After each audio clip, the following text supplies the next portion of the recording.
Dear female agents of the universe, by now, having listened to the first 4 parts in this series, you must be well aware of just how magnificent your female form really is. That arriving into the female body is not a curse, but a gift like no other. Though, when I grew up, I was told by the elusive Indian society that if I was in a female body, I must have done something very bad in my last incarnation.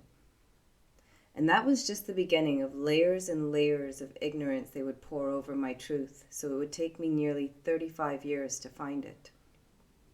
But I digress. The female form, although awe-inspiring, is a form that requires your energies to be in balance in order for it to operate as it should, in order for you to access all the power that sits within it. For it holds the mechanism to create life, yes, life.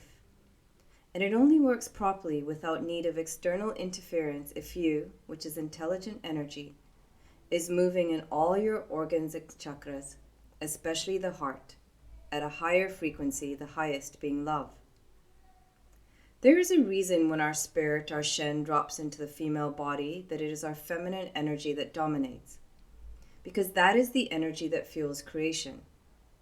Though that is becoming more debatable in this world as women have moved into the masculine energies, thinking it is way more valuable than the feminine. So let me explain just how magnificent you are and why you have forgotten it. Let me start at the cellular level. An atom is composed of a positive masculine proton, a neutral neutron, and a negatively charged feminine electron. The proton at the center is like the sun at the center of the solar system, the point of directed energy, the source of energy. The electrons are the creators spinning around the core of the atom, the masculine, and it either gains or loses energy depending on how fast or slow it is spinning. When it gains energy, it can spin out and create plasma, as well as a host of other things. They are the creators, but they cannot do so without the energy from the masculine proton. Each of us is made up of approximately 52 vibrating cells, 52 million vibrating cells, each containing approximately 100 trillion atoms. Therefore, each human is deeply embedded with masculine and feminine energies, not only in every cell of our existence, but also as subtle energy channels known as nadis or meridians. The feminine energy is the creative force most dominant in women. By creative, I mean a unique creativity that allows us to create in partnership and alignment with nature and the cosmic universe. It is the Kundalini power in us, the serpent, the Shakti, for we are Mother Earth neatly packed into a human form. It is our sensuality, our sexuality, and it is more than just sex. It is kindness, compassion, and powerful. It is Om, the vibration in which all creation is able to happen. The masculine energy is the energy of willpower, the good ego. It is the drive and ability to put into place that which we seek to create. It is Shiva, God, the mover, the doer. It is the yang in us where the feminine is the yin. It is force upon matter. And like the neutron, what our energy seeks is to be in balance, neutral, so that neither dominates, but each works off the other, as one cannot exist without the other. When the feminine is dormant, damaged, and lacking energy, as it is in most men, we have a world that looks as it does today. Cold, fast, aggressive, where we keep taking old ideas and regurgitating them in new outfits. We are stuck in the same cycle of recession and boom, of conflicts that are the same age-old conflicts, just with new players and technology. Yes, men, the world we have today was one created by you. For sure, it is not by us women, for we have been homebound and locked up for generations. Why? Why have we been in the trunk while men have slowly driven the car to the edge so it now sits at the edge of a cliff ready to fall to its death? Well, once upon a time there was a world where women were the matriarchs, strong in their feminine energies, many evenly balanced with their masculine energies.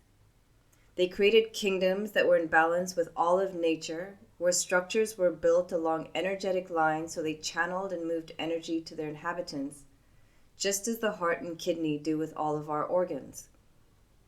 The men in those kingdoms were strong in their true masculine energy and carried the will and physical prowess to manifest the creativity rising from the matriarch, the priestesses, the healers of those civilizations. At some point in our history, most likely with the advent of religion, things began to shift, as the thinking brain buried the intelligence held in our energies.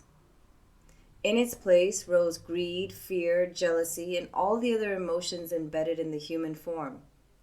In a bid to control creation, man began to disable the woman and create a story for us that would lead us to lose our self-worth and attach it to men.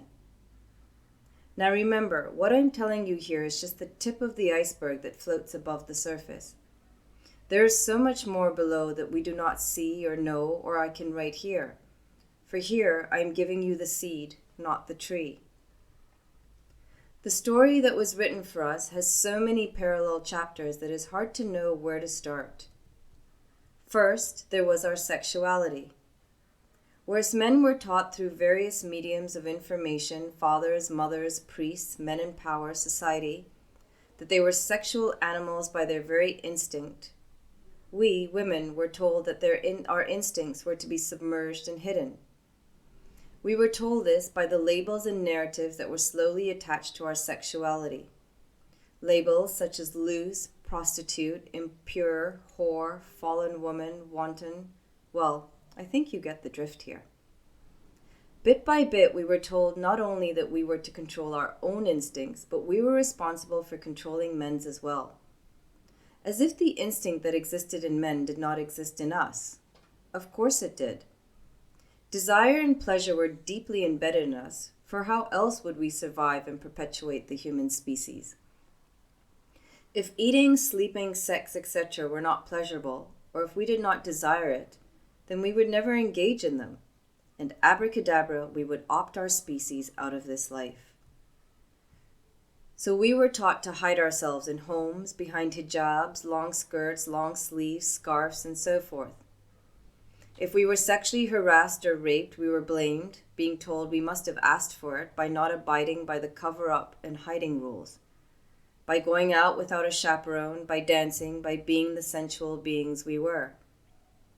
At no point were men in general being told that in fact it was their own responsibility to control their instinctual urges, the animal brain in all of us. How is it that men could build civilizations but not control their penis? A wonder, really. In fact, a society ruled and defined by men kept men in their instinctual system with Playboy, penthouse, models, movies, harems, brothels, and so many other avenues where women were paraded for the pleasure of men. Today, media is doing a fantastic job of keeping us all in our sexual instinctual system by selling sex as we do cotton candy. To support this story, our rights were taken away one by one. We were made to be homebound, sold through dowry systems, our right to participate and vote in society stripped away, as well as our ability to earn an income. Where once we were independent and lived in communities that supported us so that we enjoyed creating life, now we were isolated, told to raise children in our homes alone, while men were burdened with the responsibility to provide, even if it meant doing jobs and living lives that they did not want. To make matters worse, so many of us were taught through the actions of society that what men really wanted was sex. Cheating was normal, wandering men, rape in battle, sexual harassment. It was the way of men. I remember my mom telling me that when she was young, it was normal that so many of them had been sexually harassed, that it was normal that men cheated. So they kept their mouth closed and fulfilled their roles as mothers in society, fulfilled their role that their mothers in society were teaching them.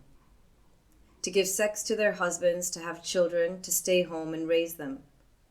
What had once been an incredible journey of creating and bringing life into this world was now a burden. For few women were in marriages of love. They were in marriages where they had been sold or forced into, or even if they were not forced into them, they were not choosing on love. They were forced to choose based on security, safety, and a standing in society that judged and shamed the single woman. You ever wonder how we went from a world filled with strong-willed men with strong genes to a world of unhealthy men, balding, and weaker genes? I do. When I trace the path backwards, I see a time when technology took men out of the fields and into offices, from moving to stagnant. Where now, to get a woman, they needed power and an income, because that is the criteria we'd been forced into choosing from. On our side, we lost our physical power as well.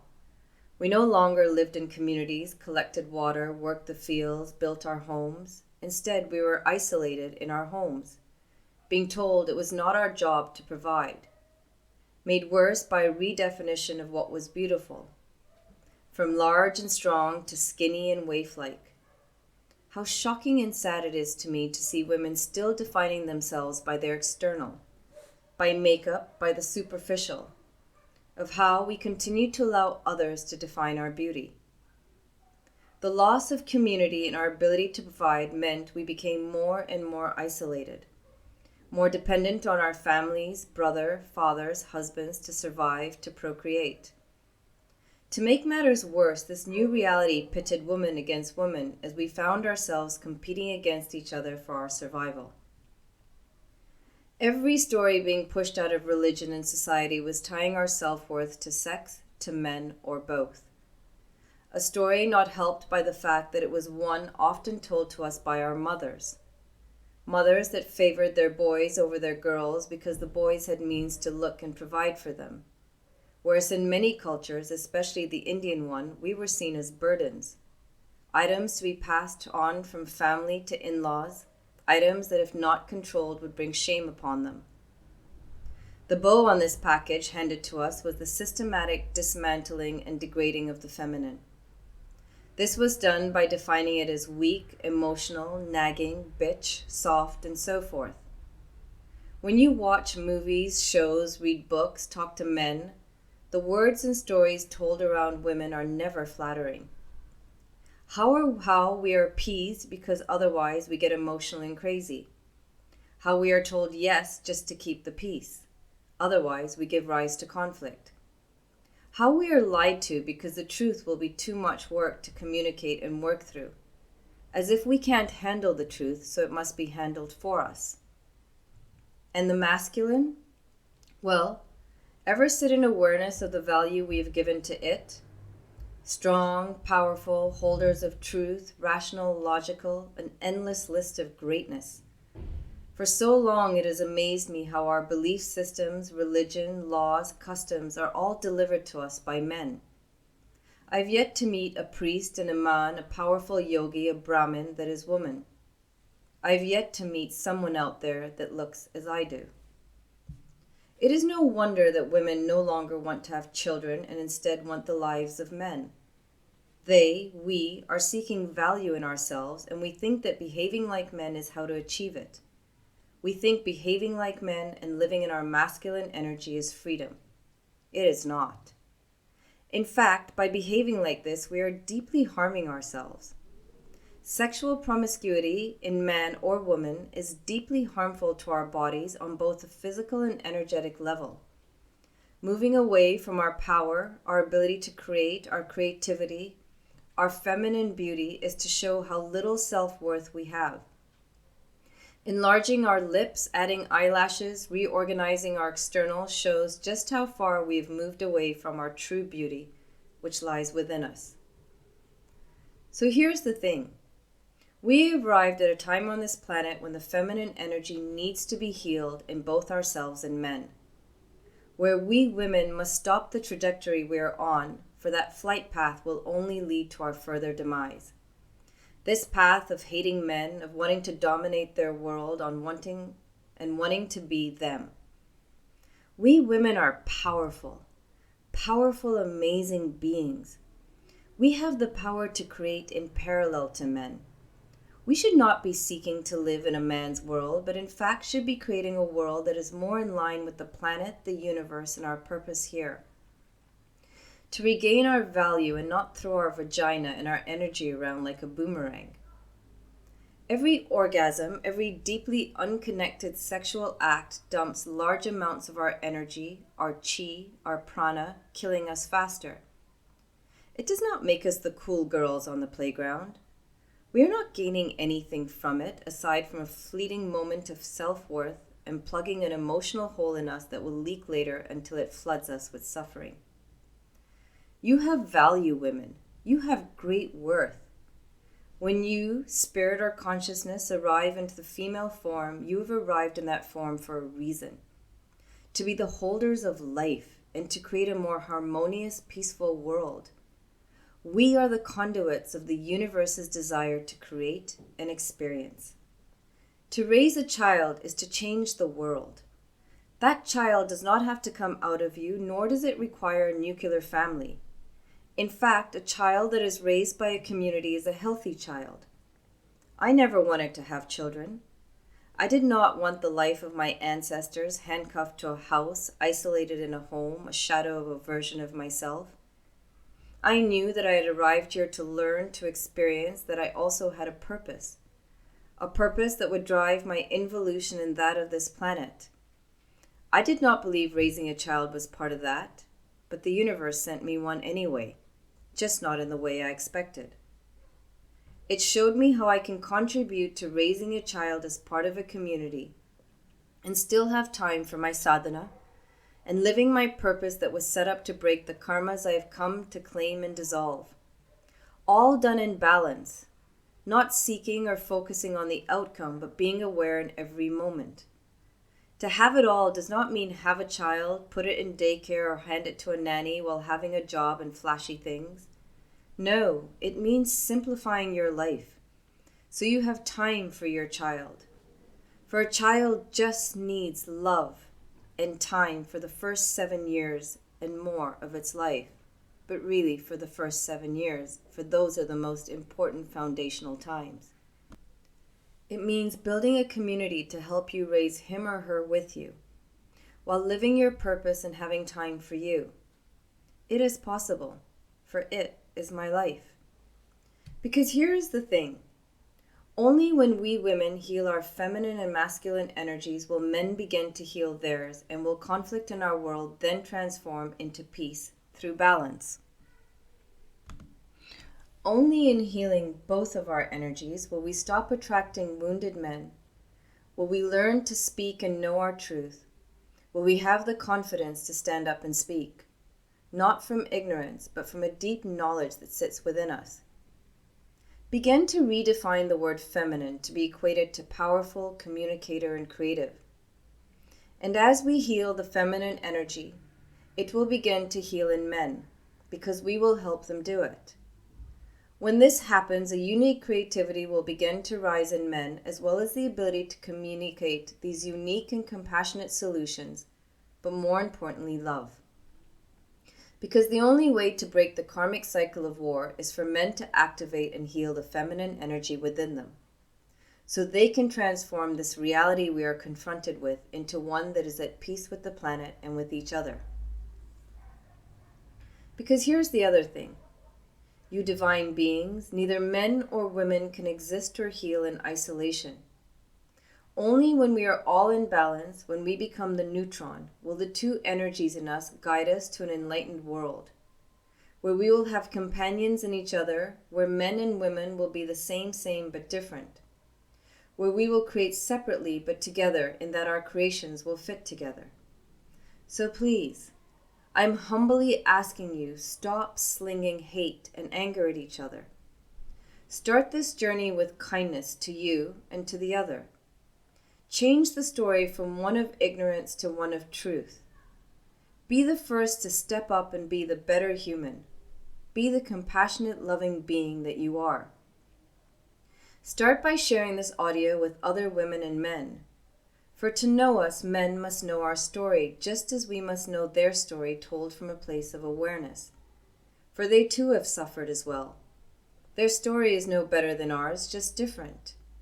Anger, suppressed love, and conflict are the manifestations of pain. So many of them have experienced pain from women damaging their feminine energies, just as so many of them have been fed the story that they must suppress in order to defend and survive. How would wars look if men were connected to their emotional, strong, communicative, feminine energy? I'll tell you how it would look. There would be no wars. And yes, even though we are complete beings energetically, the male human body is set up to cheer on the masculine energy more, just as the female body is set up to support the feminine energy, for reasons of creation, survival, and so forth. But even then, we're all pieces of the same puzzle. Unless we work together to heal ourselves and each other, as well as remove the narratives that has divided us for so long, we will all remain pieces in a box, being handed from one owner to another, each keeping us divided. But put all the pieces together, and what you have is the entire beautiful, magnificent, powerful creation we are. We are so busy seeing our own ego, we are failing to see the whole picture. Women, bring back your value, a value that can only be given by you, within you. It is warm, soft, powerful, creative, compassionate, gentle, and yes, powerful. The true feminine energy subjugates no one. It sets boundaries through the channels of kindness, awareness, and strength, not force. It knows how to communicate truths, and it heals. Next time you step into a room of men, step in as Mother Earth, as Om, as light. The feminine energy is the pure, powerful love that is creation. That, my fellow beautiful women, is you, the Earth, Om, light. In bidding adios to all of you, please allow me one more minute to leave you with this. I know the world looks scary and crazy right now, and there's so much fear of war that you feel helpless. But if we can shift ourselves and therefore those around us, then there can be a chance that we can turn this around. For after all, it is we that created the world we live in, and we created it with our thoughts. For thought and emotions are the most powerful vibration in the world. It is no wonder that our heart rules our body. Every thought we put out there is recorded in the Akash, the element of space, which in turn influences the trajectory we are on. Just by changing our thoughts and your emotions, you have power. In ending, ponder on this. A world where just the feminine energy reigns, not in balance with the masculine, also gave rise to many kingdoms and communities where men were subjugated, where we created pain in them as they have done in us. Do many of you not wonder why you keep attracting wounded men, men that keep giving rise to suffering in you? Well, it's your karma. At some point, we women have also created so much suffering in men that we are now reaping the effects of our actions. As mothers, girlfriends, sisters, lovers. We could play the blame game all night, but to do so will keep us all in this negative karmic cycle. If we are to break this constant conflict between men and women, we must heal. We must all come back into balance. We must put aside the ego and take the path of forgiveness and open ourselves to love and healing. You want to live in a better world? Well, that's what it will take. Anything else is just a bandage that will eventually wash off. So women, know thyself. All you need to know to regain your worth and your power exists within you. Know this. Change will only come when the divine feminine rises from the ashes to heal and rebalance the entire planet. Namaste.